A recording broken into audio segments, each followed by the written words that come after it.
100 नाही, 200 नाही, 300 kilo Nilanga rice daily बनते. किती? 300 किलो.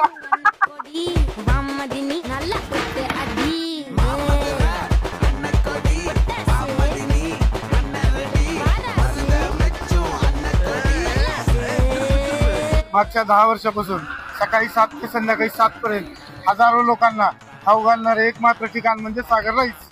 असे काय विशेष टेस्ट आहे बरं तुमच्या राईस मध्ये? आपल्या राईस मध्ये सगळे व्यवस्थितपणे मसाले वापरले जातात, चांगले मसाले वापरले जातात, सगळा स्वच्छ भाजीपाला, ताजा भाजीपाला वापरला जातो, चांगल्या प्रकारचे तांदूळ वापरले जाते, लोकांना चांगली सर्व्हिस दिली जाते. त्यामुळे लोकांची पहिली पसंत आहे, लातूरच्या लोकांची पहिली पसंत आहे सागर मसाला राईस. आणि जर तुम्ही सागरचा निलंगा राईस खाल्ला नसेल तर तुम्ही लातूरातले नाव त्या खानदेशामधले आहोत. आपल्या लातूरमध्ये माणसाने 2च गोष्टी खायला पाहिजे, एक तर गांधी चौकातली इडली, नाही तर नाक्यावरचा निलंगा राईस. 2च गोष्टी एकदम टॉप मध्ये फेमस आहेत. आधी 20 रुपयाला फुल होतं, आता 30 रुपयाला फुल झाले. कारण मोदी साहेबांनी थोडीशी महागाई वाढवली. जमते पण एवढा काही विषय नाही. मात्र 30 रुपयाला अख्ख्या महाराष्ट्रात नाही, अख्ख्या भारतात बी जर कुठे भेटला असला राईस तर आपल्याला येऊन बोलायचं. 10 वर्षापासून खावला, same taste, same quality, same quantity.